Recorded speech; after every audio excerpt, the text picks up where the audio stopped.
Šis mitingas skirtas ne tik remti Ukrainą, bet taip pat skirtas reikalauti mūsų sąjungininkų vykdyti dėrybas tik dalyvaujant Ukrainai.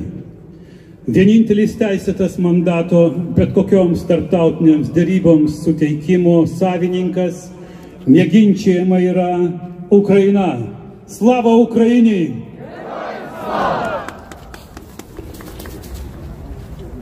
Ukraina jungtinių tautų sprendimu yra pripažinta nuo Putino agresijos nukentėjusiame šalimi.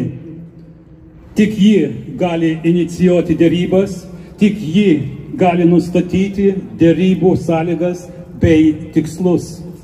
Niekas kitas be Ukrainos. Jau 3 metai Ukraina stovi tarp mūsų ir galutinio blogio. Tik dėka Ukrainos tėvų, motinų, sūnų, dukrų ant mūsų galvų nekrenta bombos, nenaikinami mūsų darželiai, mūsų mokyklos, mūsų ligoninės. Todėl mes turime remti Ukrainą iki teisingos taikos Ukrainos sąlygomis. Slava Ukrainie! Slava nacijai! ZSU slava!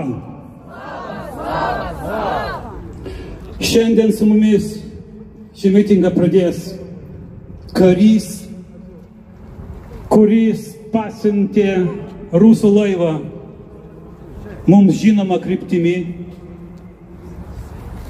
Jis buvo paimtas į nelaisvę, grįžo iš nelaisvės ir vėl išėjo į frontą.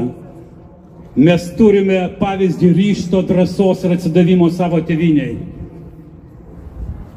Jo vardas Romanas Grybovas.